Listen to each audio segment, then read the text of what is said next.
আসসালামু আলাইকুম প্রিয় দর্শক, যে যেখান থেকে দেখছেন সবাইকে জানাচ্ছি শুভেচ্ছা, স্বাগতম। প্রথমে আপনাদেরকে বলে নিচ্ছি, আমি একজন সিলেটি। আমাদের সিলেটে গত 2 দিন যাবৎ যা হচ্ছে আসলে তা আমাদের জন্য লজ্জাজনক।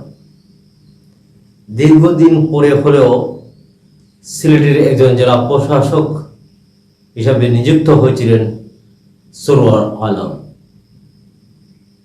যিনি র্যাবে ছিলেন এবং র্যাবে থাকাকালীন সময়ে বিভিন্ন ঘটনায় আলোচিত হয়েছিলেন। পরবর্তীতে তাহাকে তৎকালীন আওয়ামী লীগ সরকার সংস্থাপন মন্ত্রণালয়ে সংযুক্ত করে, ওএসডি করে, বিভিন্ন কিছু করে আশার আলো দেখিয়েছিলেন সাবেক ডক্টর ইউনূস সরকার। তাকে সিলেটের ডিসি হিসাবে পদায়ন করেছিলেন। ডিসি হিসাবে পদায়ন করার পরে যা কিছু হয়েছে মন্দ বলা যাবে না। একজন জেলা প্রশাসক হিসাবে তার আজকে এখানে কিংবা কালকে সেখানে যেতেই পারে, তার বদলি হতে পারে। সবচেয়ে বড় বিষয় হচ্ছে রিসেন্টলি তিনি শাহজালাল মাজারে গিয়েছিলেন এবং শাহজালাল মাজারে অনিয়ম দেখে, বাস্তবতা দেখেছে এবং তদন্ত রিপোর্টে এসেছে ওরা দুর্নীতি করতেছে। শাহজালাল মাজারে কোটি কোটি টাকা ইনকাম হয়। যেহেতু এই মাজারটি কারো বাবার নয়, এই মাজারটি ওয়াকফ স্ট্রিটের অধীনে, কিন্তু সিলেটের মাজার কর্তৃপক্ষ যারা আছে, যারা খাদিম বলে পরিচিত বলে, অতএব একটা জিনিস পরিষ্কার, শাহজালাল রহমতুল্লাহ আলাইহি বিয়ে করেননি। উনি যেহেতু বিয়ে করেননি, তাহলে ওনার সন্তান কিংবা বংশ আসলো কোথা থেকে? এভাবেই সারা দেশেই কিন্তু কতিপয় ব্যক্তি তারা মাজারের নামে লক্ষ লক্ষ কোটি কোটি টাকা আত্মসাৎ করে যাচ্ছে। শাহজালাল মাজারের ডেকে সিলগালা করেছেন, দান বক্সকে সিলগালা করেছেন এবং প্রশাসনের পক্ষ থেকে আলাদা বক্স দেওয়া হয়েছে, সেখানে দান করবে। কিন্তু দুঃখজনক বিষয় হলো ওই মাজারের খাদিমরা তা মেনে নিতে পারতেছে না। সারা সিলেটবাসী মানে, কিন্তু খাদিম পরিবাররা মানতেছে না।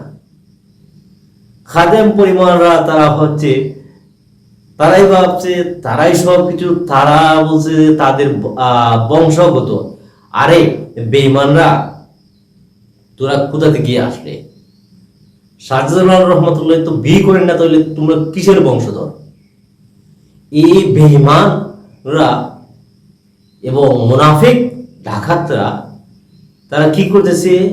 হাজার হাজার বছর ধরে ওরা খাদিম নামে কোটি কোটি টাকা আত্মসাৎ করে যাচ্ছে। তবে ওদের সাথে পেরে ওঠাও জেলা প্রশাসকের দ্বারা আসলে সম্ভব মনে হয় না। কেন হয় না? যদি আপনি হাইকোর্টে যান কিংবা সুপ্রিম কোর্টে যান, তাহলে তাদের দ্বিধা বিভক্ত বিভিন্ন গ্রুপের বিভিন্ন মামলা রয়েছে, যেখানে কোটি কোটি টাকার মামলা কে কত ভাগ পাবে এগুলা নিয়ে। তো যেহেতু বন্ধ করছেন, তার 2 দিনের মাথায় কিন্তু সরওয়ার আলমকে প্রত্যাহার করে নেওয়া হয়েছে সিলেট থেকে, যা সিলেটবাসী আসলে মেনে নেয়নি। এই যে উদ্ভূত পরিস্থিতি সৃষ্টি করেছে খাদেম পরিবার, কারণ তাদের টাকা আছে, তারা হয়তো 10 থেকে 20 কোটি টাকা দিতে পারবে, যাকে ইচ্ছে তাকে দিতে পারবে। উনি ডিসি কেন, ডিআইজি যিনি বিভাগীয় কমিশনারকে বদলি করার ক্ষমতা আছে তাদের পয়সার কারণে। তো সবাই সিলেটবাসী যারা সিলেটকে ভালোবাসে, যারা পীর আউলিয়াকে শ্রদ্ধা করে তারা জানে যে ওই খাদেম পরিবারগুলা কি। ওই খাদেম পরিবারগুলা কাছে এক প্রকার জিম্মি হযরত শাহজালাল রহমতুল্লাহ মাজার, মসজিদ সব কিছু মিলিয়ে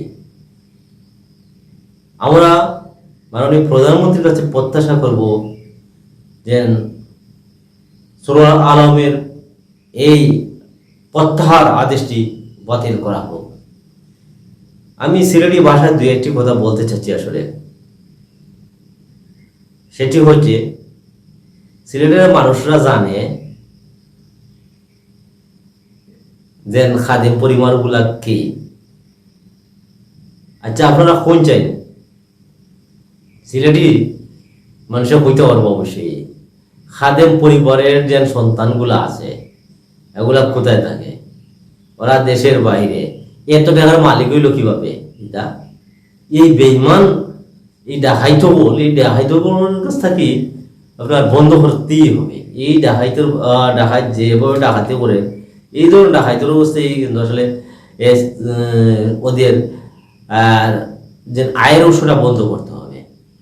ওদের স্বচ্ছতা নাই, ওরা ডাকাইত থেকে আরো বড় ডাকাইতে হয়তো আপনার কারো বাসা থাকি, বাড়ি থাকি, কিন্তু 1 লাখ 2 লাখ টাকার মাল কিংবা চিনে নিন। কিন্তু ওই যে ডাকাইতরা, খাদিম পরিবারের ডাকাইতরা কিন্তু ডেঞ্জারাস ভাই। এই ডেঞ্জারাস থেকে আসলে আমরা বেরিয়ে আসতে হবে।